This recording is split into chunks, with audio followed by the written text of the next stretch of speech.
proyecto, ya tengan un poquito más de conocimiento de esta herramienta, ¿verdad? No importa que ya la hayamos visto la última vez, por favor vamos a repetir la lectura. Compañera Clemente Maravillas, María Fernanda, ¿nos puede apoyar? Punto 4, planeación.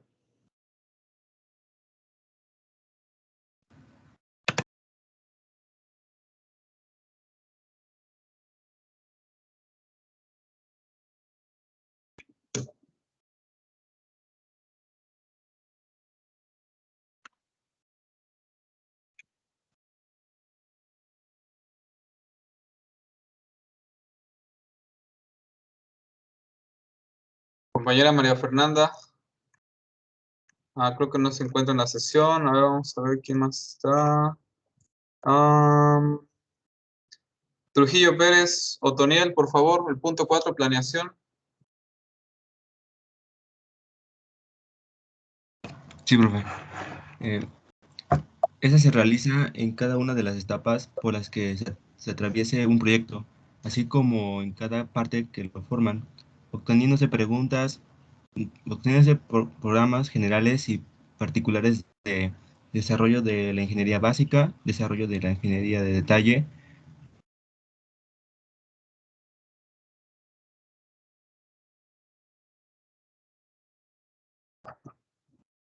instrumentos, pruebas en vacío y con agua, capacitación del personal operativo, construcción mecánica, interconexiones y suministro de servicios. Muy bien. Otoniel, por favor, ¿nos puede recordar qué era la ingeniería básica y qué era la ingeniería de detalle?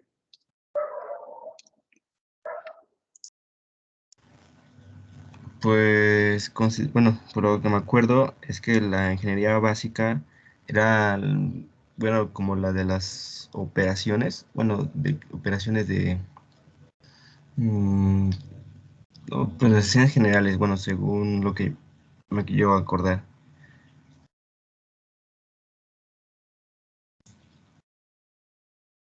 Y creo que la de ingeniería de detalle era la que se encargaba más como en diseñar o en planificar las fases de acuerdo a los procesos.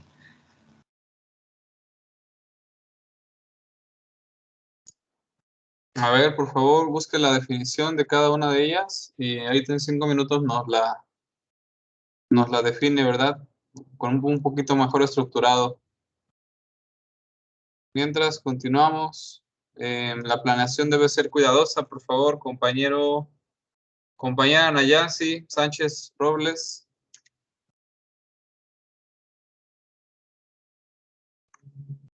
Sí, es que no alcanzo a ver muy bien, no sé si se puede hacer más grande.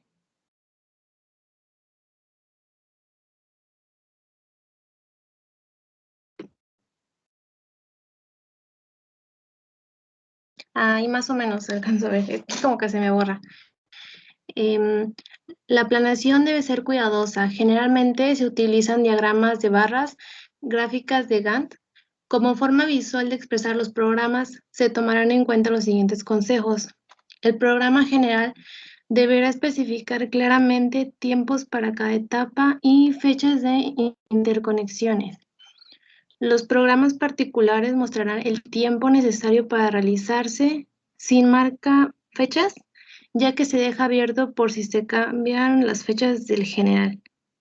Sobre la misma gráfica se mostrará el tiempo programado y el tiempo real. Los preparativos para la arrancada y la arrancada en sí misma deben ser coordinados en forma tal que todo el trabajo vaya progresando ordenadamente, en una secuencia interrumpida que conduzca a una... Disculpe. Sí.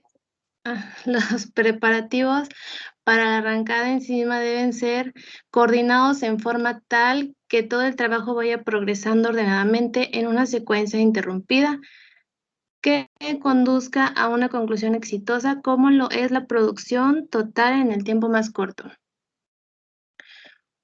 Un programa debe señalar metas, completar el trabajo preparatorio, ser preparado en detalle y proyectado hacia adelante tanto como sea posible. Debe ser optimista, tener fechas. Muy bien. Anaya considera que es importante que el programa nos deba indicar el tiempo programado y el tiempo real.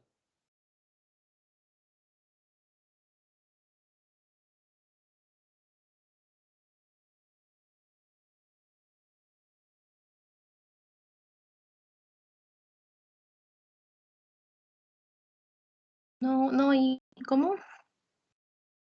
¿Por qué considera que el programa de la planeación de un proyecto nos debe de indicar el tiempo programado y el tiempo real?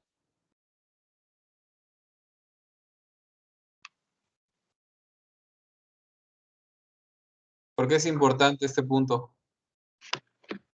Que nos deba indicar el tiempo programado y el tiempo real, ¿verdad? Sí, porque es importante que la planeación se lleve un registro del tiempo programado y el tiempo real. ¿El tiempo programado qué es? Es el tiempo que nosotros estimamos que nos va a llevar a realizar Realizar el trabajo, ¿no? un trabajo, ¿no? Y el tiempo Ajá. real es el tiempo que verdaderamente nos tomó Nos va a hacerlo. llevar al trabajo. ¿Por qué es importante llevar este registro? Pues yo creo que, bueno, como lo dijo usted, el tiempo programado es el tiempo que nos debería llevar a hacerlo. A veces es un tiempo tal vez más largo y nosotros en un tiempo real lo podemos hacer más corto o de igual forma nos podemos alargar más. Y creo que es importante tener un tiempo que esté específico, o sea, un tiempo que de igual forma sea el tiempo real en que nosotros lo podamos realizar. Bueno, yo pienso eso. Sí, pero ¿para qué es importante conocer este contraste?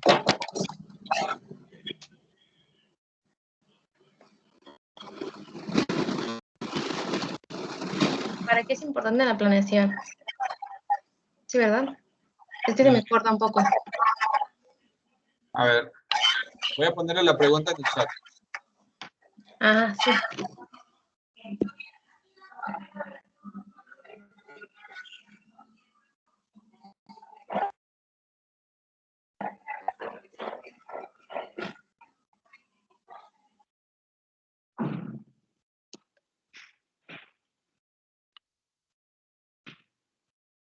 Es importante contrastar el tiempo programado y el tiempo real. ¿Qué nos está diciendo ese contraste?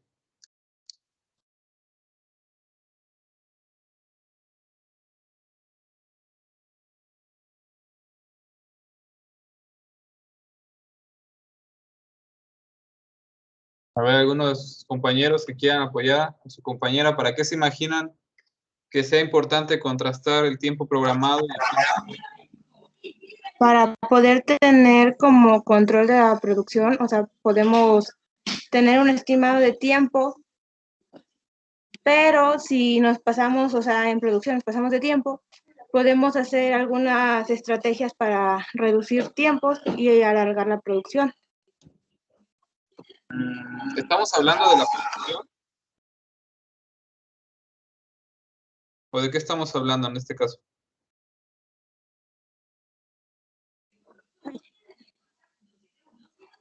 Bueno, yo me basé en la producción, pero sí es cierto, estamos hablando de la planeación.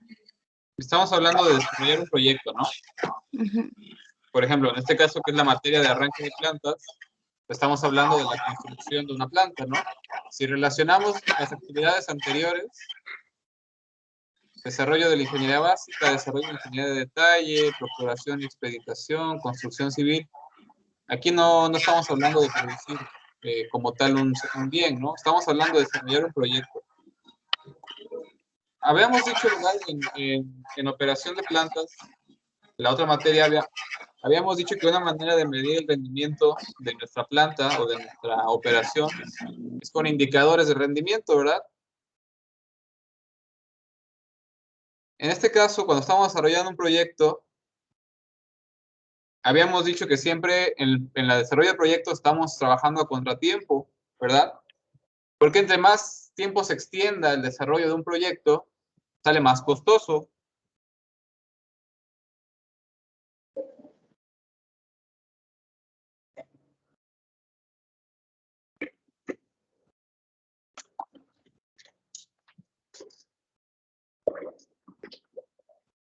Entonces, ¿qué nos está diciendo el contraste entre el tiempo planeado y el tiempo real?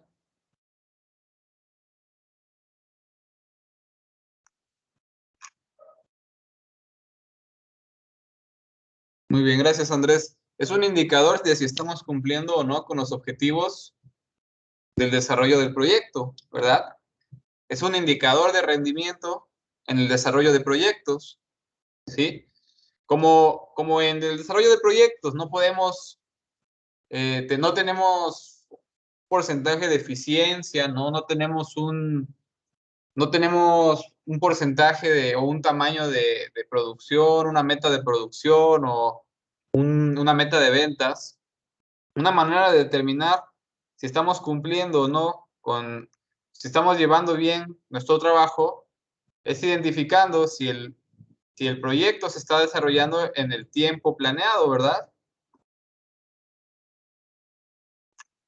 Yo les recomiendo que cuando ustedes vayan a emprender un proyecto personal, lógicamente también aplica para un proyecto profesional, ¿no? Si ustedes están desarrollando un proyecto para una organización, también aplica.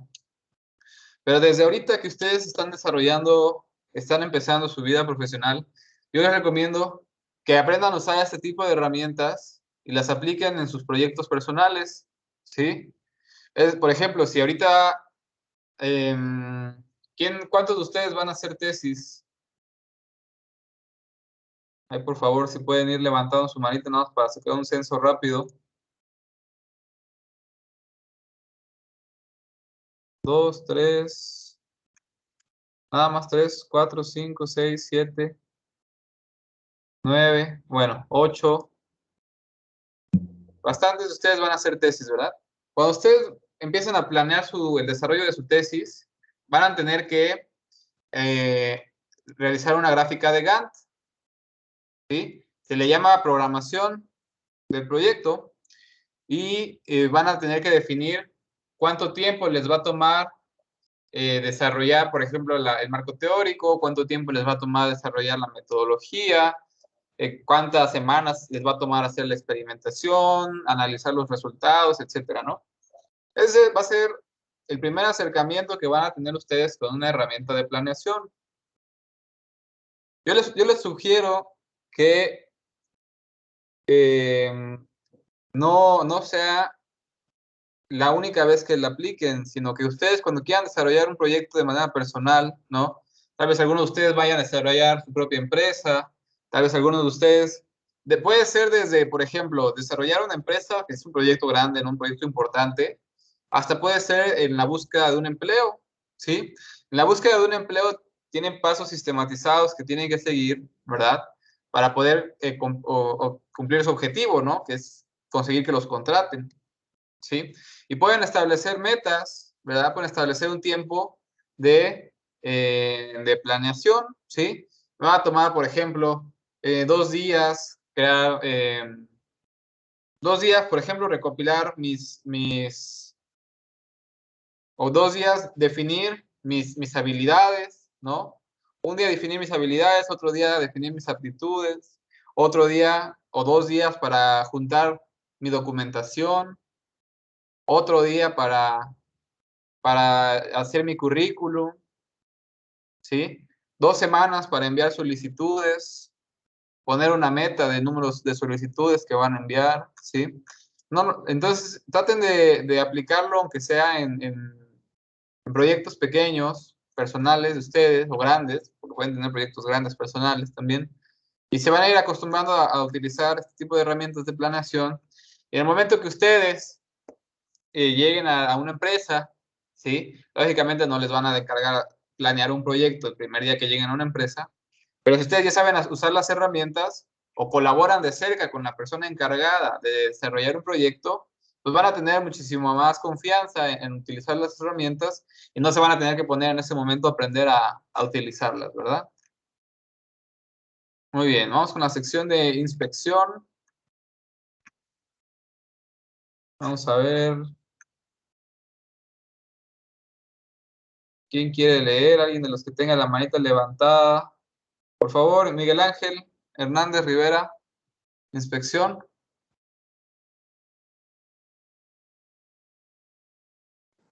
5. Inspección. La inspección y supervisión de todos los trabajos realizados, ya sea por contratistas o por personal propio, es el punto vital para asegurar la congruencia entre las especificaciones de ingeniería y la manera en que se efectúan. La inspección debe realizarse para todo lo que tome parte en el proyecto, incluyendo materiales, equipo y trabajos de mano de obra, y deberá hacerse con competencia, agresividad, a tiempo y anticiparse a los problemas, mostrando habilidad para manejar tanto los problemas técnicos como humanos.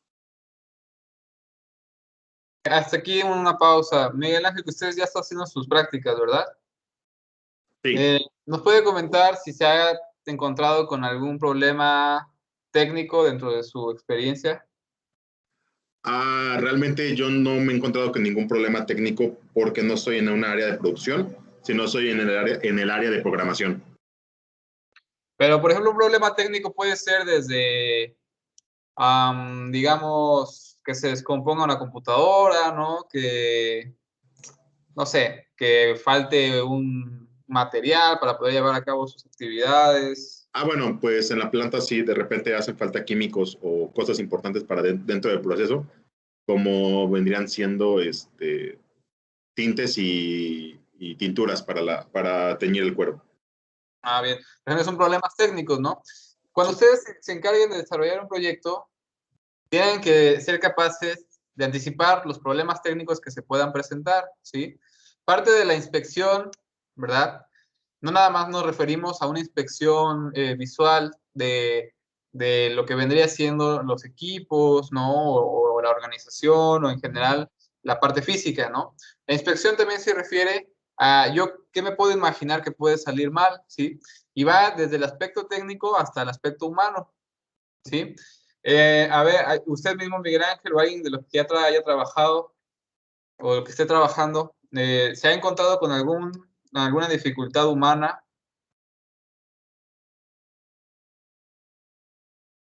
Que nos quiera compartir su experiencia. Profe, ahorita no voy a responder porque está pasando el tren y suena mucho. Sí, no se preocupe. A ver, nos esperamos a que pase el tren, mientras el compañero Otoniel, que iba a buscar la definición de ingeniería básica y de detalle.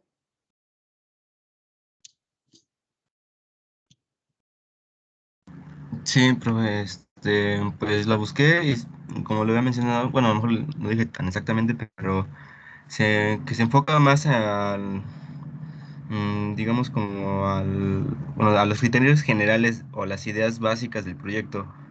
eh, y de que de partida de ahí se desprende la ingeniería en detalle, porque pues esa es un poco más profunda. eh, Hablando así como de conexiones y todo eso, bueno, la ingeniería de detalle ya se encarga realmente de definir bien las cosas. Ok, ¿nos puede leer de favor de manera textual las definiciones que encontró? Ajá, bueno, dice, la ingeniería básica implica los criterios más generales, ideas básicas del proyecto, y esas ideas se desarrolla por un grupo reducido de ingenieros que elaboran planos, especificaciones técnicas, estudios de red, ubicación física, orientación, esquemas unifilares, disposición de equipos, distancias entre fases, etcétera.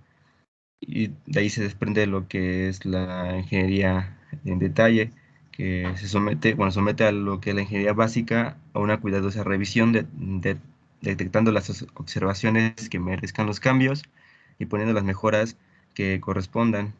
Se debe realizar conforme a la normatividad aplicable y criterios de seguridad.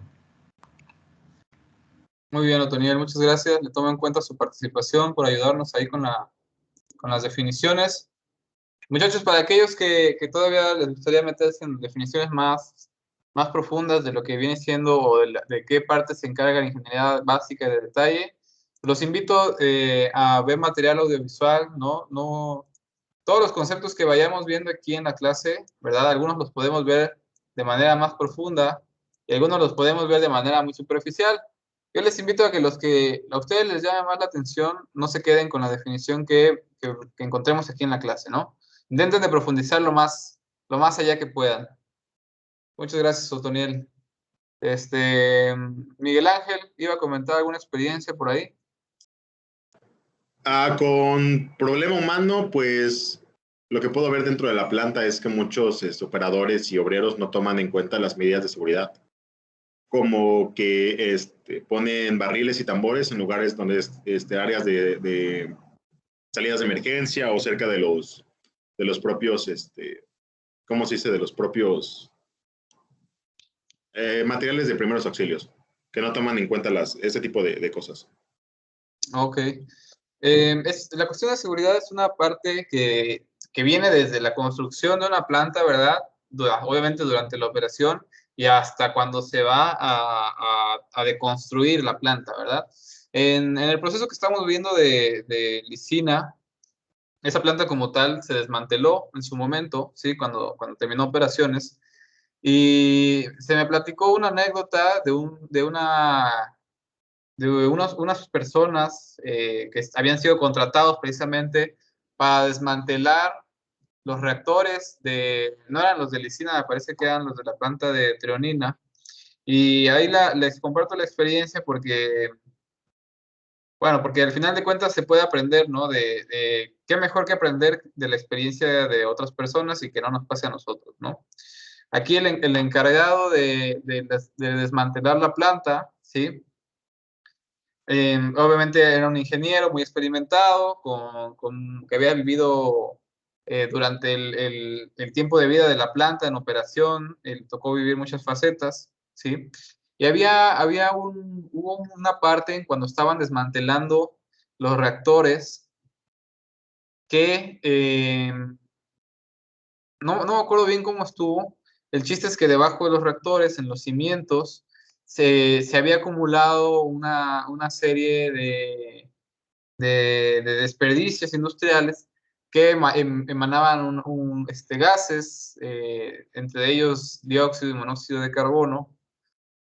Y resulta que a la hora de que los contratistas estaban desempeñando sus labores, ¿no? Para bajar a desarmar el equipo, ellos sabían que esos residuos estaban ahí y tenían que seguir las instrucciones de seguridad, ¿no? Tenían que ponerse su equipo de protección, iban a bajar usando tanques de oxígeno, porque pues como la mezcla de gases no permitía respirar, tenían que usar ese equipamiento especial. El chiste es que yo recuerdo que me contaron que en esa operación todo esto fue personal externo de la organización, fue personal contratado precisamente para desmontar los equipos, ¿no? Yo me acuerdo que la situación que pasó ahí fue que a medida que los tanques se iban utilizando y se les iba acabando el oxígeno, la instrucción era que los tanques que tuvieran oxígeno se colocaran de manera vertical y los que no lo tuvieran se colocaran de manera horizontal, ¿no? Para que de esta manera, lógicamente también creo que llevaban su etiquetado o algo por el estilo, ¿no? El chiste es que la persona encargada de hacer esta distinción entre que si tenía o no tenía, comete el error pues de equivocarse, ¿no? Pero proporciona al personal un tanque que estaba vacío. Desafortunadamente, la persona que baja a desarmar el equipamiento, pues no tiene tanque de oxígeno, ¿no? Sufre complicaciones y bueno, la persona, me pareció que una de las personas que se bajaron fallece. Fueron 3 o 4 operadores, los demás pudieron salir a tiempo. Pero bueno, aquí la idea es que pues, es un error humano, ¿no? Es un problema originado no por una falla técnica, sino por un error humano, ¿no? La idea es que nosotros, cuando vayamos a estar a cargo de un proyecto, en este caso la persona a cargo del proyecto de desmantelar la planta, ¿verdad? Pues pecó de confianza, ¿no? En el sentido de lo estricto que debía haber sido con las medidas de seguridad. Muchas veces a nosotros nos pasa o llegamos a pensar que con la pura capacitación, ¿no? O con tal de nada más decirle o de estarles repitiendo a los colaboradores, oye, sigue esta norma de seguridad o sigue estos comportamientos seguros, ¿no? O lo que sea. Con eso va a ser suficiente para que ellos, pues, cuiden de su propia seguridad, ¿no? La realidad es que en ambientes tan complejos como lo es un ambiente industrial, ¿sí? Muchas cuestiones pueden salir mal, ¿sí? Puede ser una cadena de eventos que lleven a que pasen tragedias, ¿no? La idea es que nosotros siempre tengamos una visión anticipada de lo que puede llegar a pasar, principalmente si estamos en cargos operativos, ¿verdad? Y también principalmente si estamos encargados del desarrollo de proyectos. ¿Y cómo podemos desarrollar esta habilidad, esta visión anticipada? Pues la única manera es con la experiencia, ¿no? Tratando de de pegarnos a la gente que está desarrollando estos proyectos desde las edades más tempranas de nuestra carrera profesional y de esta manera aprender de la experiencia de lo que le pasa a otras personas, ¿no? Y no aprender por experiencia propia. Lógicamente, si nosotros ya estamos viendo lo que le pasó a otras personas y no aprendemos de esa experiencia, pues nos va a tocar a nosotros repetir los mismos errores, ¿no? Entonces, todo esto, toda la habilidad para manejar problemas técnicos humanos, ¿sí? Esa habilidad se va desarrollando con la experiencia. Pero ustedes pueden desarrollarla con experiencias de otras personas, ¿no? No se esperen a que les pase a ustedes para aprender la lección, ¿sí? Continuamos, por favor, Miguel Ángel, los puntos. Para lograr una buena inspección es necesario tener conocimiento de lo siguiente: calidad y depuración de los proveedores, calidad de mano de obra, contratos con proveedores, contratos con contratistas, equipos críticos para la operación, fallas que pudieran ocasionar pérdidas, si son métodos nuevos o ya conocidos, políticas y regulaciones locales, localización y comunicación de la planta, parámetros de operación, materias primas peligrosas, especificaciones de materiales, información de ingeniería. ¿Por qué pueden mover tantito? Es que no puedo ver debajo de la M. Sí. Información de ingeniería y normas y reglamentos. Gracias. Muy bien. Entonces, vamos a seguir estos criterios, ¿verdad? Vamos a tener que conocer perfectamente bien todos estos factores para asegurarnos que la inspección en el desarrollo de nuestros proyectos se lleve a cabo de manera integral, ¿verdad? Es decir, que no haya algún parámetro que no estemos considerando dentro de las cosas que posiblemente puedan salir mal, ¿sí? Yo sé que en su momento, cuando ustedes tengan que desarrollar un proyecto, pues difícilmente se van a aprender de memoria todos estos puntos en este momento, ¿no? Al final de cuentas, la idea es que ustedes entiendan que para el desarrollo de proyectos hay metodologías sistematizadas, ¿verdad? Para asegurarnos de que todo se está llevando de manera correcta, ¿sí? Y en lo que comentábamos la clase pasada de los checklists, ¿sí? De favor, vamos a ver quién seguiría. Herrera Núñez, Andrés, ¿nos puede leer este párrafo? ¿Sí me escuchan? Sí. Una manera de asegurar que las inspecciones sean completas es la de basarse en una lista de cosas o parámetros a checar, las cuales deberán prepararse con anticipación y hacerse lo más detalladas posibles. Las inspecciones y pruebas necesitan ser planeadas y programadas para sincronizarlas con las actividades de construcción. Estas listas por checar también son conocidas como checklists. Muy bien. Andrés, en el proceso que estamos viendo de la licina, ¿en dónde se imagina usted que aplica una checklist?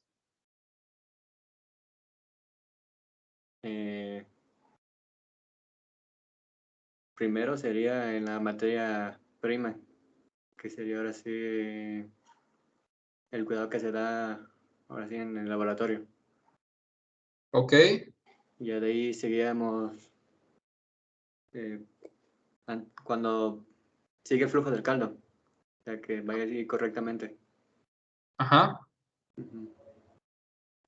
Habíamos hablado, ¿verdad? También de la etapa de preparación de los reactores, ¿no? De los fermentadores. Sí. No sé si a grandes rasgos, si se acuerdan de qué trataba, pero dentro de uno de los puntos, ¿no? Además de la esterilización, la limpieza, etcétera, había una parte que se refería precisamente con el nombre de inspección, ¿sí? Esta inspección es una inspección visual. Dependiendo de la tecnología, pueden desarrollarse diferentes tipos de inspecciones, ¿no? Puede hacerse una inspección utilizando pues únicamente inspección visual.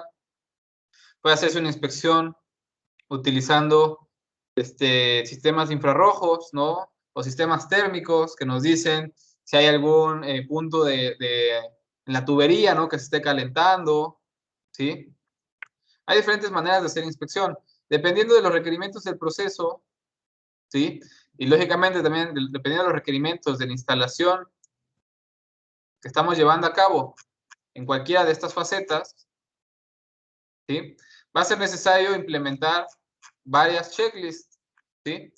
Y parte de la capacitación, que es el punto que vamos a ver en el siguiente, ahorita en el punto 6, parte de la capacitación que se le debe dar al personal es saber interpretar estas checklists, ¿sí? Realmente las checklists, lo que se busca es que sean muy intuitivas, ¿sí? Es decir, en la checklist, es un formato donde el trabajador tiene que colocar su nombre, probablemente su número de personal, etcétera, ¿sí? Que viene con una lista, como bien dice el párrafo, una lista de acciones a seguir, ¿sí? A manera de que cuando nosotros desarrollemos la inspección, no se nos vaya a pasar algún punto importante, ¿sí? Entonces, ¿qué pasa a veces? ¿No? ¿Qué pasa a veces en cualquier tipo de inspección? A veces pasa que la inspección resulta ser tan rutinaria, ¿no? Que al trabajador se le hace muy fácil en algún momento, digo, a cualquiera nos puede pasar, se le hace sencillo que como ya sabe que comúnmente una parte de la inspección no cambia, ¿no? Una parte del equipo no sufre modificaciones o nunca pasa nada malo, ¿no? Pues contar si estamos en una situación donde estamos muy saturados de tareas, donde tenemos que cumplir con una inspección y aparte tenemos que cumplir con otros mandamientos que se nos han encargado, ¿no? Con otras tareas que se nos han encargado, pues se nos puede hacer fácil palomear alguna parte de la inspección que comúnmente no cambia, ¿no? Y bueno, al final de cuentas, esto es un problema humano, ¿no? Se le llama lapicear cuando alteramos datos, ¿sí? Actualmente ya es más difícil como llevar un registro alterado de datos, porque ya los sensores los registran de manera automática, pero en las checklists por lo general se llenan de manera manual y pues está propenso a que haya un problema humano, ¿no? Es decir, que se palomee una actividad que realmente no se llevó a cabo en la inspección. Nosotros, ¿cómo podemos asegurarnos o cómo podemos intentar minimizar este tipo de situaciones? Una de las principales estrategias que siguen los líderes, ¿no? O las cabezas de ciertos grupos de trabajo es hacer entender a los colaboradores la importancia de cumplir con estos programas de inspección, ¿no? Porque si para el trabajador o el colaborador la lista de inspección es una tarea más, ¿no? Y no visualiza la importancia de llevarla a cabo de manera rigurosa, pues puede caer en el error, ¿no? De dar por hecho que todo está correctamente, o tal vez no todo, pero por lo menos uno de los elementos del checklist. Entonces, nuestra tarea, ¿verdad? Como líderes de un equipo de trabajo, pues siempre va a ser entender o asegurarnos de que los colaboradores entiendan la importancia de las tareas que están desempeñando, ¿verdad? Lógicamente hay tareas que tienen una mayor importancia que otras, ¿sí?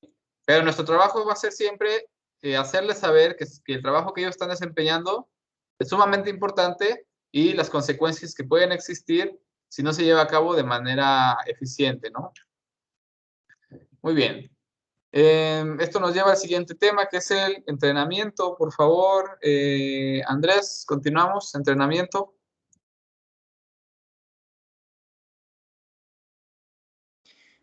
Esta es una actividad de gran importancia para asegurar los menores problemas en la puesta en operación de una planta.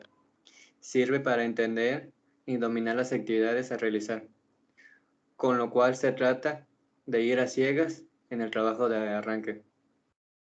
La capacitación o entrenamiento debe realizarse a todos los niveles del personal que participe en el arranque de la planta, incluyendo a un personal de trabajo temporal o de compañía contratista, de acuerdo al tipo de trabajo que realizará una persona o grupo de personas. Será lo extenso o profundo de la capacitación, siendo mayor lógicamente entre más especializado sea. El tiempo de entrenamiento debe de quedar establecido en el programa general de arranque, así como se elaboran claramente los programas de entrenamiento, los que deberán incluir periodos de capacitación teórica, capacitación práctica, temas a tratar en cada uno, periodos de evaluación y fechas. Gracias, Andrés. La clase pasada, algunos de sus compañeros nos habían platicado, ¿verdad?, de sus experiencias en la etapa de capacitación. Principalmente cuando son actividades donde se van a desempeñar. Se pueden clasificar, ¿verdad?, digamos, las situaciones en diferentes aspectos, ¿no? Una situación insegura, un comportamiento inseguro, ¿no? Aquí es importante diferenciarlos, ¿verdad? El comportamiento depende de la persona que está desarrollando la actividad y la situación depende del entorno, ¿sí? Por ejemplo, que haya agua regada en el piso donde alguien se pueda resbalar, pues es una situación insegura, ¿sí? Que alguien no use su equipo de protección personal es un comportamiento inseguro, etcétera, ¿no? La capacitación entonces va a ser sumamente importante, en primer lugar, y su principal objetivo, minimizar accidentes laborales, ¿verdad? Recuerden que siempre en primer lugar va a estar la seguridad de los colaboradores, ¿sí? Ya consecuentemente a esto, pues viene la minimización de las pérdidas en la parte productiva, la minimización de pérdidas de tiempo, la minimización de pérdidas de recursos, ¿no? O de materias primas, etcétera. Pero lo más importante siempre va a ser la seguridad del personal. Y en la etapa de arranque de plantas, pues no es diferente, ¿no? Aquí yo les pregunto a ustedes, ¿qué creen que salga más caro? Supongamos que ya estamos trabajando, nuestra planta ya está operando, etcétera. ¿Sí? ¿Qué sale más caro, no? Mantener un colaborador que ya tiene tiempo con nosotros, pero que no necesariamente está desempeñándose en sus habilidades como se esperaría, o contratar a un nuevo colaborador.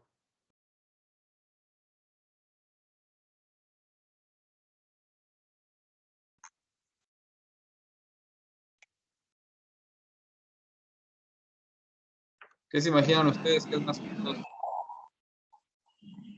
Sale más caro tener al que no está desempeñando todas sus actividades, ¿no?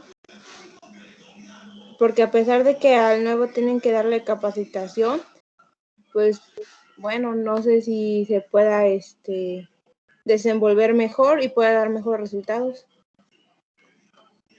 A ver, alguien que tenga una opinión diferente.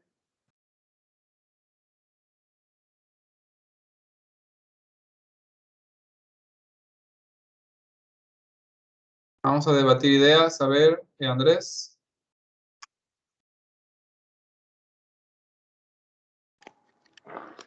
Yo opino lo mismo que mi compañera, que si la persona que está trabajando no cumple con los objetivos, entonces no está produciendo y no hay ganancia. Ahora, a la persona que va a contratar, lo capaciten y cumple con los objetivos, o incluso puede cumplir más, le saldría más barato. Muy bien. Estadísticamente sale más caro contratar un nuevo colaborador. La realidad es esta, ¿no? La realidad es que el tiempo de capacitación, la curva de aprendizaje para que el nuevo colaborador aprenda a desarrollar sus nuevas habilidades, ¿sí?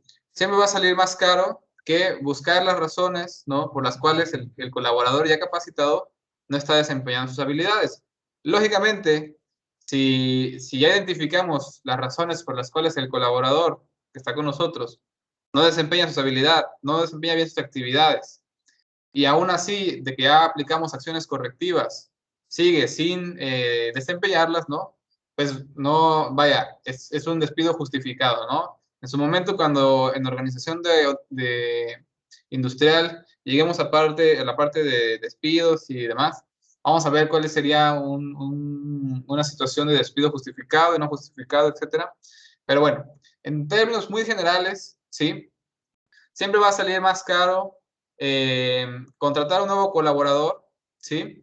Que intentar invertir en un colaborador que ya está capacitado, ya sea haciendo movimiento de personal, ¿no? Ya puede ser que este colaborador en esta área en específico no se sienta, no compata con sus habilidades, ¿sí? Y sea más barato mover al colaborador a otra área y traer otro colaborador de otra área en nuestra sección, o identificar cuáles son las razones por las cuales no está desarrollando bien su trabajo, ¿verdad? Recuerden que muchas veces, a pesar de que se traducen en errores humanos, ¿no? No es que las personas no quieran desempeñar su labor o no quieran hacer las cosas bien, ¿sí? Muchas veces hay factores que no los benefician, ¿verdad? A la hora de desarrollar sus actividades. Puede ser que el equipo con el que cuentan ya esté desgastado, puede ser que no haya recibido en su momento la capacitación adecuada a pesar de que ya conoce el proceso, ¿no? Pueden ser muchas razones. La idea es que cuando ustedes estén al cargo de supervisar un equipo de trabajo y detectan que uno de sus colaboradores no está desempeñando bien, principalmente sus subordinados, ¿no? Porque los que sean sus homólogos, pues difícilmente ustedes van a tener la capacidad de moverlos o de quitarlos, etcétera. Pero los que son sus subordinados, yo les sugiero que traten siempre de identificar cuáles son las razones por las cuales ellos no están desempeñando bien su labor, ¿no? Y esto viene mucho de la mano con las relaciones humanas que desarrollamos en el ambiente laboral, ¿sí? Si bien cuando nosotros entramos a trabajar a una empresa, pues a eso vamos, ¿no? No vamos a socializar, vamos a desempeñar una actividad, inevitablemente se forman relaciones humanas, ¿no? Inevitablemente, pues hay interacción social, ¿no? Entonces, parte de estar a cargo de un equipo de trabajo es conocer a la parte más personal, ¿no? De nuestros colaboradores o de nuestros subordinados, ¿no? Es entender cómo ellos, por ejemplo, manejan sus emociones, cómo reaccionan ante ciertas circunstancias, ¿no? Tal vez nuestro colaborador, en términos generales, desarrolla bien sus actividades, pero en los momentos más críticos, cuando más se les necesita, se pone muy nervioso o le cuesta trabajo tomar decisiones, ¿no? Vaya, puede ser una serie de situaciones. Entonces, para todo hay herramientas que nos pueden ayudar a nosotros o a nuestros colaboradores a ser más eficientes en el trabajo. Pero para poder saber qué herramienta aplicar, pues hay que detectar primero la carencia, ¿no? Muy bien. De favor, Godoy Cruz, Karen, los principales objetivos a lograr durante el entrenamiento. Los principales objetivos a lograr durante el periodo de entrenamiento son comprender el tipo de suceso, aprender a manejar la simbología y nomenclatura utilizada, adquirir habilidades para la operación del equipo, tanto en tiempo manual, semiautomático y automático, dominar horarios y tipos de muestreo de procesos, así como formatos y sistemas de control, manejar actividades de mantenimiento preventivo, estudiar los riesgos y posibles causas de accidentes de la planta y los sistemas para evitarlos, entender normas, códigos, estándares de proceso y su relación con el control de la calidad. Aprender métodos de paro de emergencia de la planta y bloqueos rápidos.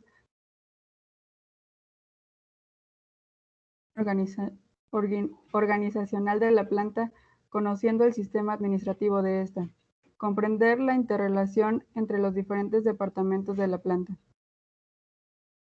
Muy bien.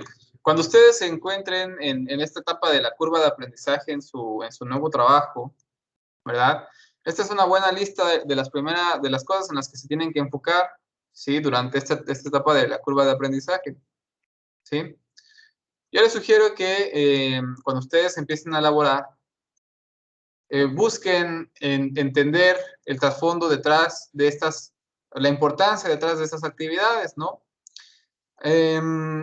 Por ejemplo, comprender el tipo de suceso hace referencia a comprender las actividades que ustedes van a desarrollar, ¿sí? ¿Qué implican las actividades que ustedes van a desarrollar, verdad? Lógicamente, aprender a manejar simbología y nomenclatura, ¿sí? Cuando ustedes entren a elaborar, principalmente sistemas de manufactura, hay unos que son más complicados que otros, ¿no? Muy probablemente cuando les toque entrar a las juntas o a las reuniones para solucionar un problema, van a escuchar que constantemente los colaboradores hablan en los códigos de los equipos que están manejando, ¿no? Como los que hemos estado viendo en el proceso de la lisina, ¿sí? Que el tanque 106, que el tanque 108, ¿no? Que el 104, que el 101C, que el no sé qué. Vaya, siempre se habla en términos de simbología y nomenclatura, ¿no? Entonces, va a ser importante que ustedes, en el área en la que se vayan a desarrollar, intenten aprender claramente identificar cómo está asignada esta simbología, ¿no? Tal vez en los primeros meses no se puedan aprender el nombre de todos los equipos, pero sí se van a poder aprender bajo qué criterios están nombrados esos equipos, ¿no? Es decir, qué parte de la nomenclatura o de la simbología identifica el área, qué parte de la simbología identifica el equipo o el tipo de equipo, ¿no? Un poco, más bien muy relacionado a lo que hemos estado viendo con los lineamientos de interpretación de diagramas de flujo, ¿verdad? Esos lineamientos son estandarizados, son de manera muy general, pero cada organización puede tener también sus propias nomenclaturas, ¿no? Entonces va a ser importante que ustedes aprendan a identificar cómo están nombrados los equipos, bajo qué criterios, ¿sí? Adquirir habilidades para la operación del equipo. Aquí estamos hablando principalmente de personal operativo, ¿verdad? Recordemos que hay diferentes tipos de personal, el personal administrativo, operativo, estratégico, ¿sí? Etcétera. Entonces, dependiendo de la función que ustedes les toque cumplir, pues van a tener que desarrollar o adquirir habilidades, ¿sí? Ustedes como ingenieros, dependiendo del puesto en el que entren, pero supongamos que entran en un puesto de supervisión, ¿no? Van a tener bajo su cargo a los operadores, y los operadores son los que van a manejar las válvulas, mover los equipos, etcétera. Pero si ustedes pueden aprender de primera mano cómo se hace, ¿sí? Si ustedes pueden en algún momento, ¿no? Se les llega a permitir, a veces por cuestiones de seguridad, no se hace, pero si ustedes pueden tener la oportunidad, ¿no? De experimentar la sensación de poner un equipo o mover unas válvulas o vaya, yo qué sé. La oportunidad que se les presente para aprender en la operación directa de un equipo, yo les sugiero que la aprovechen porque pues les da un panorama distinto, ¿no? Sobre el tiempo en el que se desarrollan ciertas actividades, ¿sí? No es lo mismo decir o mandar o dar la orden, ¿no? De que un operador realice la limpieza de un equipo sin saber todas las dificultades o todo el tiempo que se lleva detrás de desarrollar esta actividad, a que yo ya lo haya hecho una vez y ya pueda yo entender qué viene detrás de desarrollar dicha actividad, ¿verdad? Viene relacionado con el dominio de horarios y tiempos de muestreo. Y bueno, esta parte es muy importante, ¿verdad? Aprender métodos de paro de emergencia de la planta y bloqueos rápidos, ¿sí? Cuando ustedes se encuentren en el área de operación y producción, ojalá nunca les pase, pero probablemente se encuentren en la situación de que si un equipo está empezando a actuar raro, ¿no? Está haciendo ruidos extraños, luego son cosas que no vienen en los manuales, ¿no? Se presenta alguna vibración o se presenta algún sonido como de metales chocando o algo por el estilo. En algún momento ustedes se van a preguntar si conviene parar el proceso o conviene seguir bajo esas condiciones, ¿no? Entonces, todo esto ustedes van a tener que ir aprendiendo a resolver estas diferentes situaciones. Y bueno, una manera de hacerlo es con capacitación y otra manera de hacerlo es teniendo buenas relaciones con el personal que ya tiene experiencia, ¿no? en el área. Ubicarse en el sistema organizacional, o sea, en el organigrama de la planta, siempre va a ser un buen punto para identificar quiénes son sus homólogos, quiénes son sus iguales, ¿no? En términos de la toma de decisiones, etcétera. Y bueno, comprender la interrelación entre los diferentes departamentos de la planta, eso es fundamental. Cuando ustedes necesiten del instrumentista o del mecánico o del eléctrico para arreglar algún problema, pues van a tener que pues solicitar ahí su colaboración y depende mucho de las relaciones humanas que ustedes desarrollen ahí con el resto de los departamentos, ¿verdad? Como ya sabemos, tipos de personas hay de todo y no falta la persona que es un poquito difícil de tratar, ¿no? Entonces ustedes tienen que ser emocionalmente inteligentes, ¿verdad?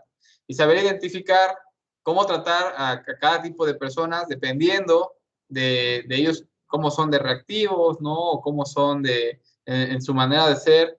Vaya, al final de cuentas, lo que se busca es que ustedes sean lo suficientemente adaptables, ¿verdad? Para poder negociar con las personas, con diferentes formas de ser, ¿no? Con diferentes actitudes. Vaya, la idea es que ustedes saquen la chamba, ¿no? Y que los problemas emocionales o sociales pues, se queden afuera del contexto laboral. Eso es de parte de ustedes. No les garantiza que la persona que les va a brindar o que les puede brindar el apoyo también lo va a ver de la misma manera, ¿no? Entonces ustedes tienen que ser siempre muy inteligentes en la parte de comprender las interrelaciones tanto entre departamentos como entre personal, ¿verdad?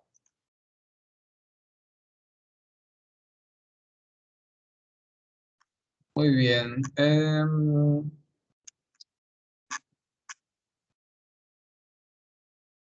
¿Quién estaba leyendo? ¿Areli? Fui yo la que leyó lo anterior. Karen, por favor, información.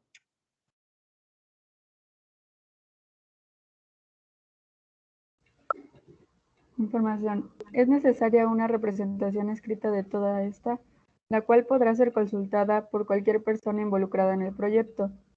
Es la parte medular para tener una buena comunicación y los mismos criterios para el proyecto. La primera información que deben de consultar los encargados del arranque de la planta es el siguiente, la cual fue recopilada en las etapas anteriores del proyecto. Forma de obtención de tecnología. Nombre de la planta, nomenclatura del proyecto. Localización de la planta, dirección y coordenadas. Características y tipo de producto. Capacidad de la planta. Condiciones de diseño. Hojas de flujo de proceso. Condiciones del suelo. Topografía del terreno. Carreteras y vías férreas. Datos meteorológicos. Fuentes de análisis de agua. Suministros de corriente eléctrica. Suministros de combustible. Tipos de vapor y otros servicios. Propiedades del producto y sus intermediarios. Accesos a la planta. Seguridad industrial.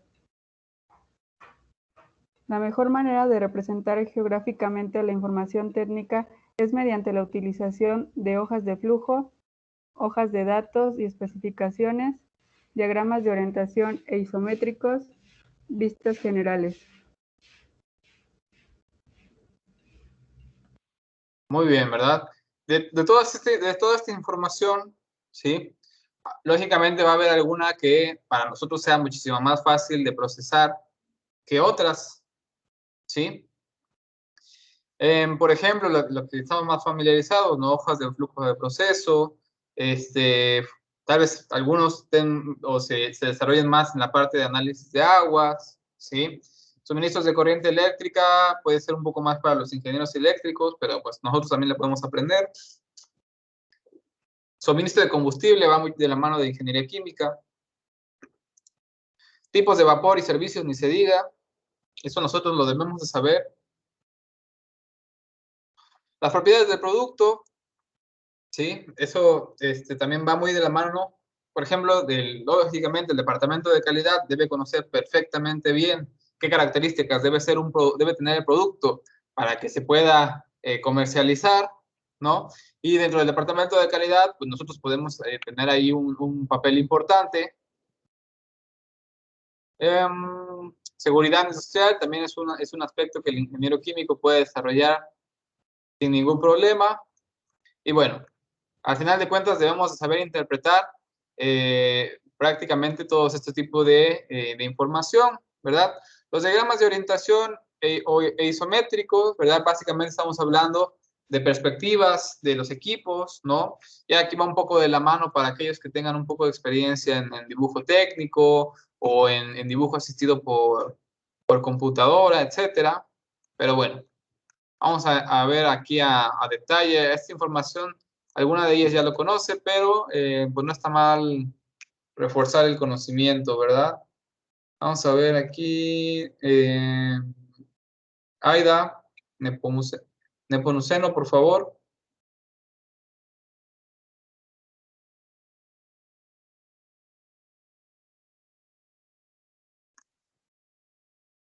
Sí, lo de información. Sí, por favor. Hojas de flujo. 1, 3, 5. También conocidas por su nombre en inglés.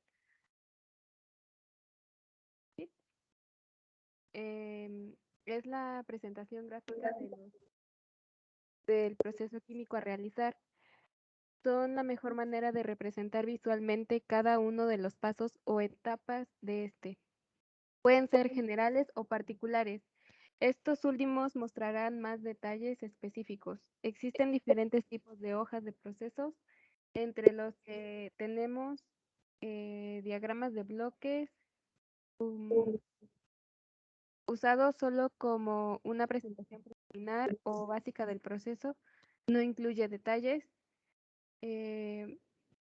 Hoja de flujo de proceso, también conocido como diagrama de flujo, en el que se presentan los balances de materia y calor de un proceso. 3. Diagrama de tubería e instrumentación, e instrumentos, usado para presentar detalles de tipo mecánico e instrumentista. Esta hoja muestra tamaño y tipo de tuberías y válvulas, tipos de instrumentos y puntos de colocación. 4. Hojas de flujo de servicios. En este se detalla la interrelación de los servicios como aire, vapor, a diferentes presiones, agua de diferentes tipos y electricidad de diferentes voltajes.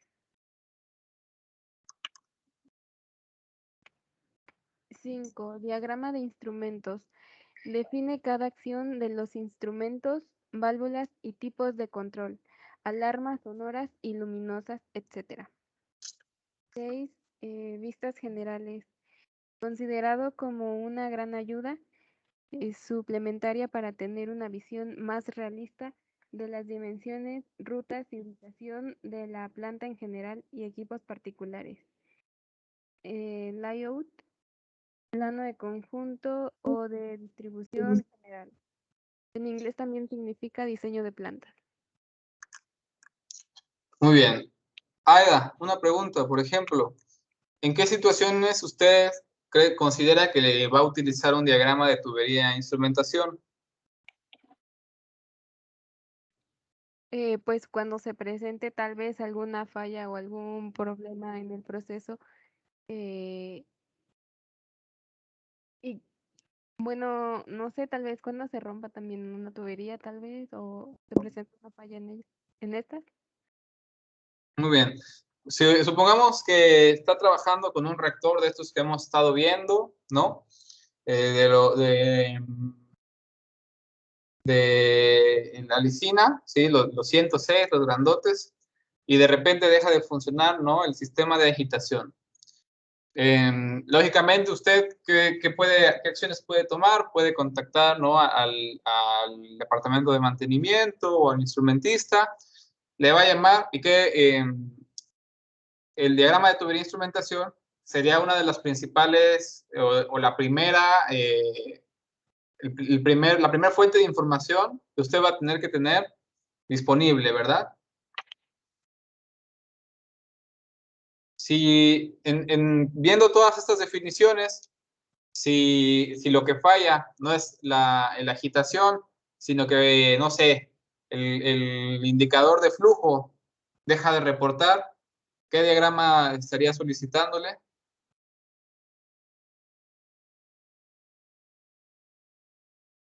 La de hoja de flujo de proceso.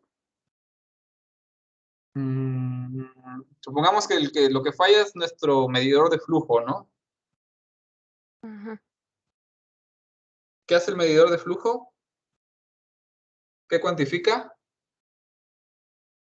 El flujo. Puede ser flujo másico, volumétrico, ¿no? Vaya, flujo molar. Ajá. Entonces, de todos estos diagramas, vamos a tratar de llamarlos por su nombre en inglés. Normalmente así es como están identificados en la industria. ¿Cuál sería el diagrama que le va a pedir a usted el instrumentista?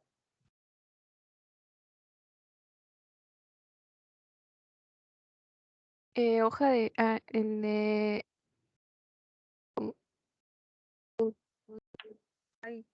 hoja de flujo y de servicios. No, no necesariamente ese. ¿Qué es lo que está fallando? El flujo. El medidor de flujo, ¿no? Entonces sería el diagrama de tuberías e instrumentos. Pues puede ser, eso lo puede tener a la mano por si lo necesita, pero que el primerito que le van a pedir, a ver a alguien de los compañeros que le gusta apoyar a su compañera, ahí con la definición que se ve, ¿cuál creen ustedes que les van a pedir antes que nada? De instrumentos, ¿no? El diagrama de instrumentos, ¿no? El de Loop Instrument Diagram. En lo que hace el diagrama es indicarnos, ¿verdad?, en qué punto está ubicado nuestro medidor de flujo, a qué control está conectado, ¿verdad?, hacia dónde se manda la señal eléctrica o digital, ¿sí? Entonces va a ser importante asegurarnos que estos diagramas estén actualizados, ¿verdad?, que la información que se presenta sea la correcta, ¿sí?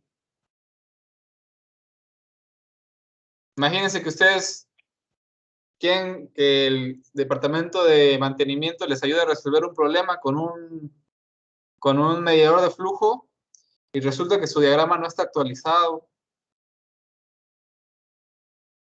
¿verdad? Que es un medidor de flujo que se haya agregado apenas, porque tiende mucho a pasar, ¿eh? Tiende mucho a pasar que el equipo nuevo que se coloca, al poco tiempo empieza a generar ciertas disrupciones, ¿verdad? Tal vez no necesariamente en esa parte específica del equipo, pero puede estar generando diferencias en lo que anteriormente se venía manejando.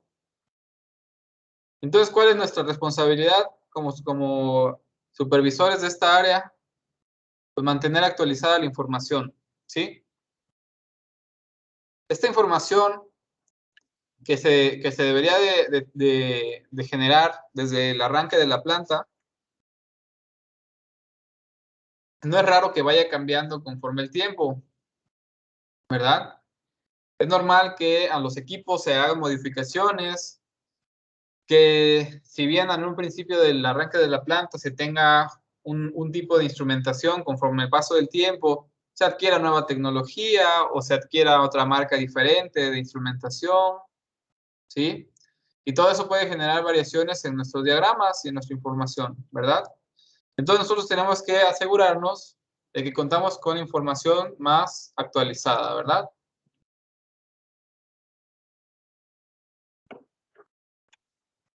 Muy bien. Si queremos nosotros, a ver, esta va una pregunta para todos.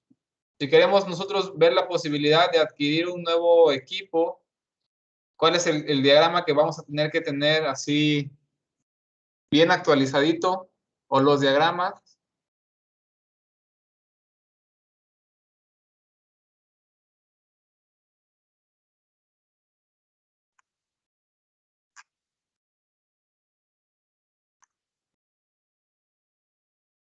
¿Sería entre la hoja de flujo de procesos y el layout, las vistas generales? Muy bien, Edson. Sería, ¿verdad?, el diagrama de flujo de proceso que nos va a indicar, por ejemplo, qué requerimientos vamos a tener en nuestro proceso o qué carencias estamos teniendo para considerar la idea de implementar un nuevo equipo. Y para poder saber en dónde lo vamos a colocar, pues nos va a hacer falta el layout, ¿verdad? Muy bien. Entonces, cada uno de estos diagramas, pues tiene su objetivo, ¿verdad? Tiene su razón de ser, y muy importante mantenerlos siempre actualizados, ¿sí? No porque nosotros lleguemos a un departamento, si ustedes llegan de supervisores a un departamento, ¿no? O bueno, normalmente el primer puesto, los puestos de entrada son de ingeniero, no sé, supervisión de evaporación, ¿no? Y les toca supervisar la operación de un evaporador de múltiple efecto, digamos, les van a dar sus manuales, les van a dar sus diagramas, y después de estudiarlos durante meses, se van a dar cuenta que muy probablemente o no estén actualizados, o les falta información, ¿verdad? O tengan información de más que ya en este momento ya no es verídica, ¿sí? Todo eso puede pasar. Entonces siempre hay que estar al pendiente de todo ese tipo de situaciones, ¿verdad? Vamos a ver la definición de diagramas de orientación, de favor.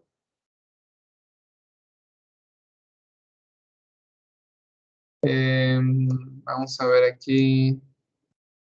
Ríos Morán, Jessica, ¿nos puede apoyar con la lectura?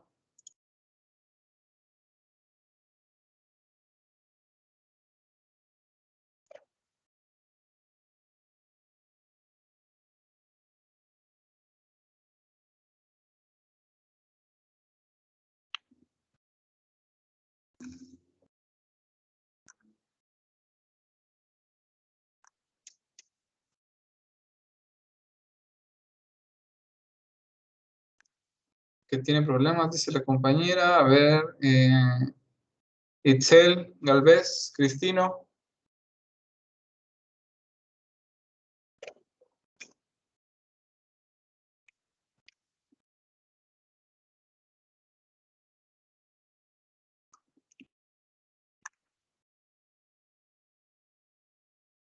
Sí.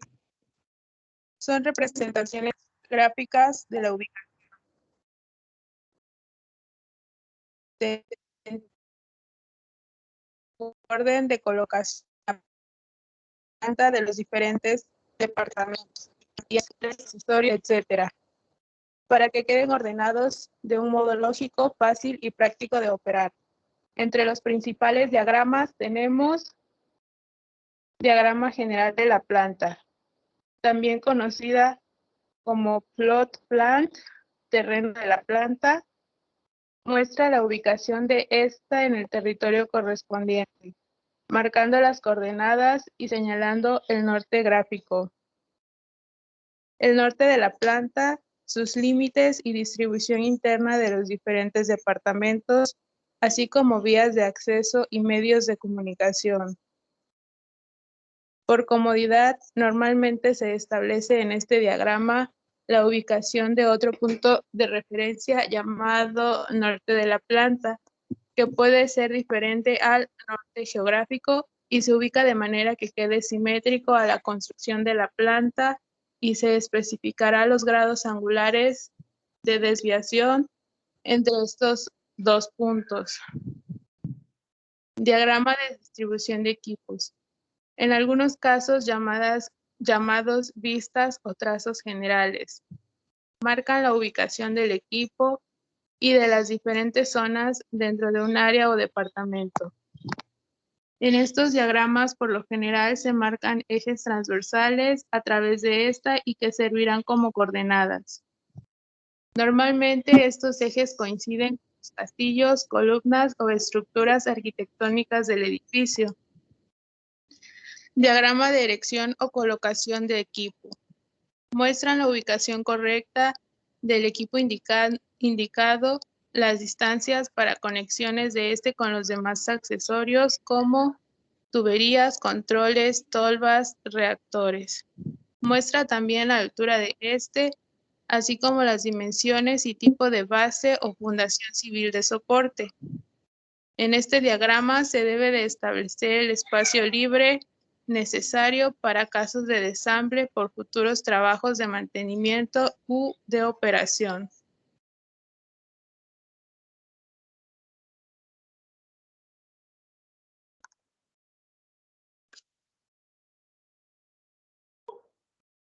Diagrama de orientación de boquillas, utilizados para representar el ángulo de colocación de las diversas boquillas o asientos para instrumentos de los reactores o tanques de almacenamiento químico.